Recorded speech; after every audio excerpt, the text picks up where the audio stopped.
Hey, what's up, guys? It's Dave Kim for Grand Rapids Rock Alternative 97.9 GRD and WGRD.com. I am here with Darren and Roy from MUTEMATH. They are playing tonight at the Intersection. One of the best live bands I've seen. I saw you guys.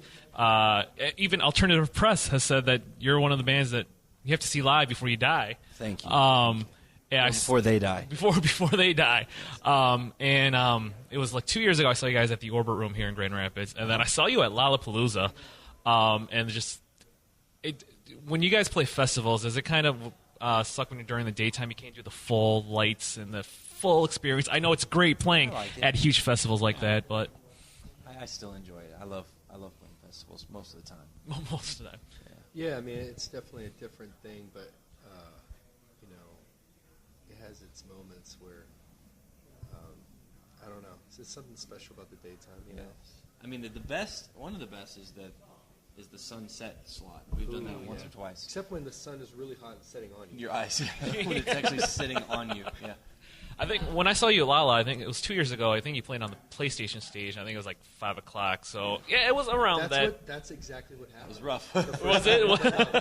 Man, it was so hot. I remember feeling like the tops of my shoes were going to melt. I remember that's Oh, my head is like, that's not good. I feel like the tops of my shoes are melting onto my... And then we had Vito Bob on the side. You guys know who Vito Bob is? No, but I did see someone. Those movements just triggered a flashback. Remember him, that guy? This Vito haircut. Oh. I mean, Beetle Bob. Nice. I like festivals because of the unknown. I mean, you can either have your most wonderful experience or your worst. Like we had an amazing festival where we got to play in Toronto and close out the side stage just in time to go over to the main stage and watch Bjork play. Oh, okay. That was amazing. Nice. Point Fest in St. Louis was pretty rough. That was a rough one. I remember Paul was he got up on the speakers and was trying to do some move and then just brought the PA down. Uh-oh. And I think we'll ever be invited back to that place. Then we had this streaker at Bonnaroo. Oh, well, that seems like it'd be more common than anyone would think. You'd think, but no, I think there was this one inaugural streaker, and we were blessed with his presence. Are you playing any festivals this year yet? Yeah, we have the Rites of Spring coming up in Nashville. We have several in Australia that we're headed to. Oh, okay. So that's where we're going to be headed in May. Nice. We've never been before, so we're excited. Any big difference between American music fans and overseas music fans, especially at big festivals like that?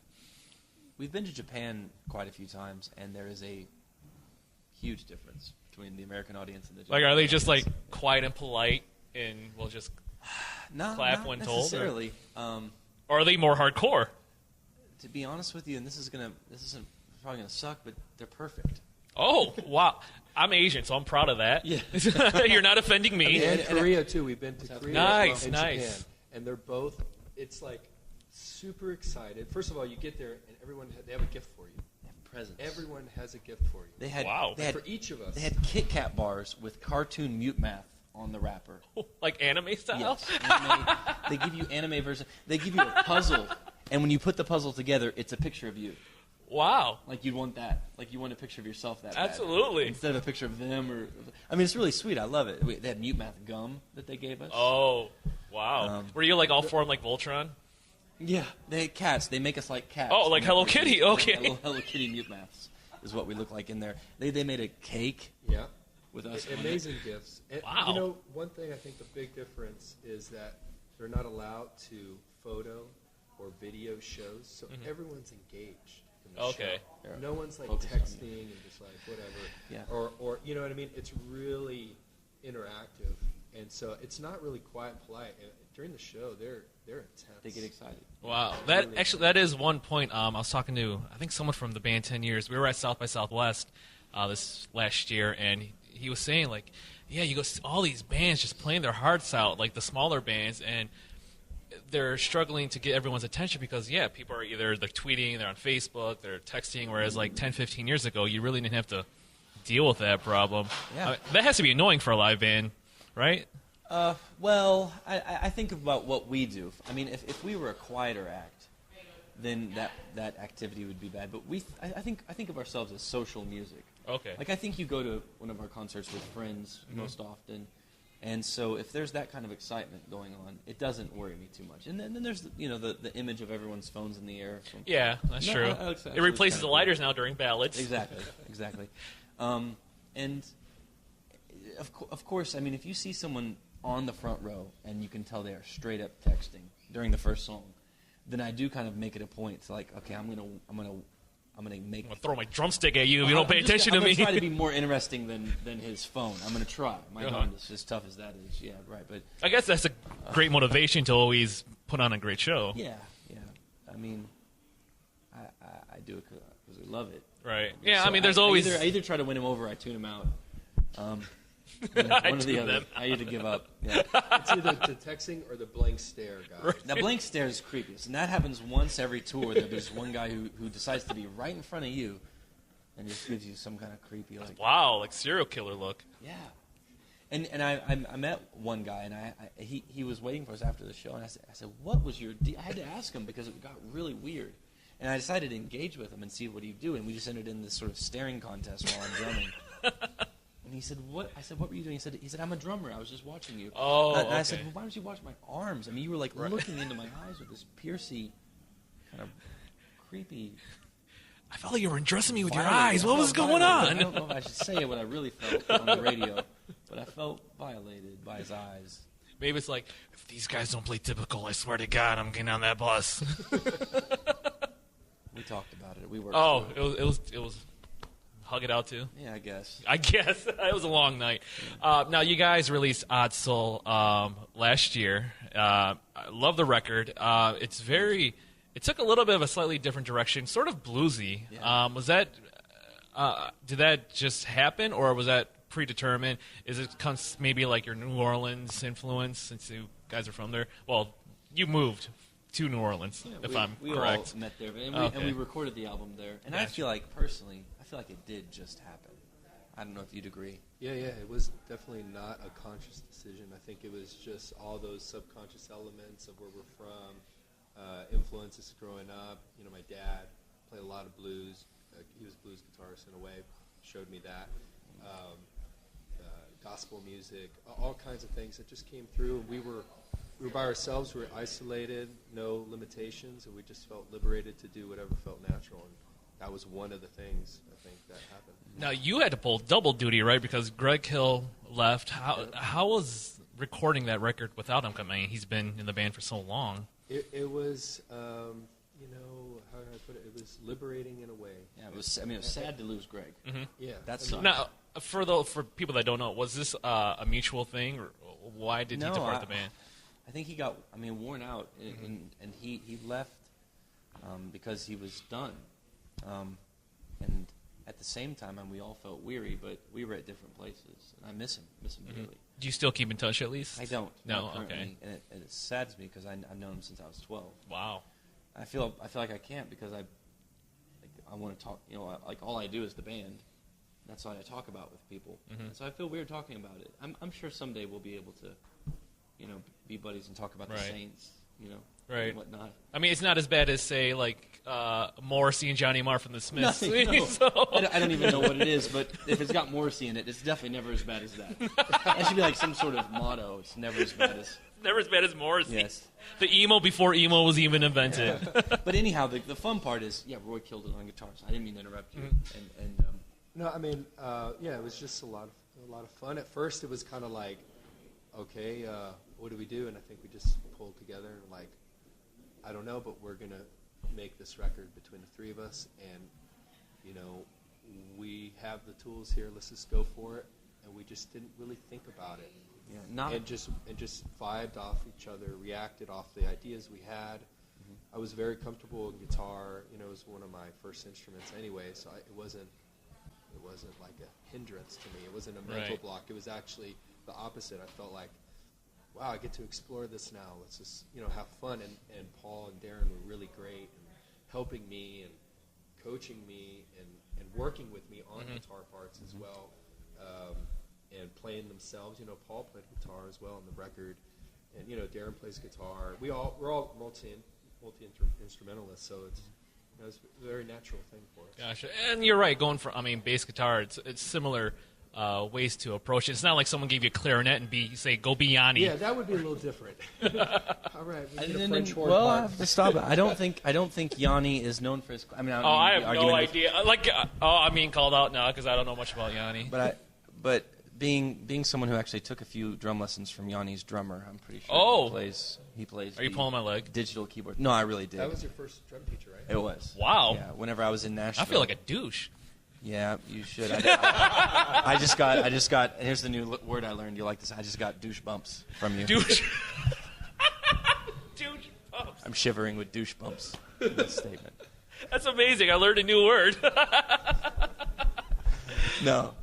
Now, back to serious face. Okay. So, touring with Odd Soul, as we mentioned earlier, such a great live band, and it also adds to the stage sets, the light shows, all that. How much planning goes into that? Is it just as much planning as when you're writing records? I'd say, it's pretty meticulously thought out and more. The thing I'm happy that we did is, more than anything, we set out to make a record that we would love to play live, and I think we achieved that largely by not having a producer. That was a big part of it. That was very liberating. Conscious decision. I think that was the one thing that we were. Oh, you guys produce it yourselves? Yeah, we did. Wow. Yeah. Okay. We had help, especially in the mixing phase, and at the end, people who worked with us. But we wrote and recorded the songs on our own at Paul's house in New Orleans. Okay. Yeah, and did all the heavy lifting there. But it was imperative to us. We're gonna love to play these songs live. They got to be fun to play live, and that was where the blues part of it came from too. All the riffs and whatnot. Yeah. Gotcha. Yeah. And the music videos too. You guys just released Allies music video. It's as crazy and great as your past videos. When you are writing songs, do you already imagine what a music video would be like? Or No. is it after the fact? Every now and then, that's fun to think about. But I wish we would think about that more. Have a head start on it. I love making videos. So. Is that when you guys are making music videos? Is it within you guys how you approach making the video, or do you go for outside help when you're finding the director and everyone else who works on the videos? We work. We also do that. So I'm assuming like In-house. playing typical in reverse. That was your guys' idea. That was specifically Paul. Okay. Was determined to make that happen. How long did that take to remember everything in reverse? 3 weeks or something like that. Yeah, it took a while to learn it, and And you Paul did it definitely live loves too, work. right? yeah. And learning. I mean, it's like he learned a new language for that video. He didn't just learn the lyric. He sang the melody. Mm-hmm. Well, I was remember. I just have it still in my head. I could do it, but I'll spare you. Yeah. It's like the whole song's maybe cussing if you played it on the radio. Like, why is everything This is on the part reverse? I'll never forget. It's in the verse. Oh, la Mariel nena schnola. Wow, like that's a- how it it's like sounds. Russian. Is that German? It sounds like some kind of like creepy. Mm-hmm. Yeah. Russian. Now, when you guys transition, I don't know, were you in Earthsuit? Roy, I know you were. I really tried to be in her. Did you? I really wanted to. Yeah. Did you audition at all? Or? I did. Oh, you did? Okay, and they said no. Yeah, I didn't make it. Oh. I would have said the same. Fair enough. You know. It's like when you're watching American Idol and you're like, well, Simon was right that time. You know, like, gotta say. But in a more nice way. Yeah. Not a crinky British bastard. That kid deserved that. Yeah. Well, when you guys when you first came out with the self-titled, since maybe the majority of you were already in a previous band, and you worked with them even before MUTEMATH was formed, correct? Mm-hmm. And so, was it pretty easy coming out with self-titled and coming up with all those songs? The thing that was fun about it was we'd gone through a lot of disappointment. Paul in particular, again, had gone through a lot of disappointment, and we did not mean to make a band. We really thought it was going to be like this production team, Okay. the Neptunes or something. That Oh, was wow. That was actually the initial goal. Nice. And we definitely thought it was going to be way more electronic. Mm-hmm. It didn't turn. It just turned into this, and it slowly became this thing, and it felt good. It was fun. Just thinking an alternate reality, you're making beats for Snoop. Yeah, I know. That's depressing. That sounds awesome. Oh. I mean, no. Sorry to be a buzzkill. No, I mean, I'm fine with talking to you here today on this lovely day in Grand Rapids, but I'm going to be honest with you, given the opportunity to make a beat for Snoop, That kind of trumps everything, yeah. Final question, future plans. Obviously, you're pushing Outsole as much as you can. Are you constantly writing and working on a new record, or are you just solely focused on Outsole? No, we're doing new stuff. I mean, at the moment, we are focused on the tour. We're still trying to make the video, everything great, just like for the tour. We're making revisions to it and whatnot. But, yeah, I'm getting the bug to write. Gotcha. 8 tracks. Yeah. Well, MUTEMATH playing tonight at the Intersection. Tickets still on sale, sectionlive.com. And if you just walk through the door, grab yourself a ticket. Great show. I will vouch for them. I've seen them 3 times now. I love them. Here in the very bottom of your sheet, you have All or Nothing in parentheses. Oh, it was just one of my favorite songs off the new record. I was going to ask you about that, but I got the cue to just... That's mine too here, Bump Mics. Hell yeah. That's my favorite so track. I'm not a douche bump anymore. No or you're longer. not getting douche bumps No, right now. no. Awesome. I'm getting whatever the opposite of that is. Yeah. Well, Darren, Roy, thank you so much. It's Dave Kim for WGRD.com.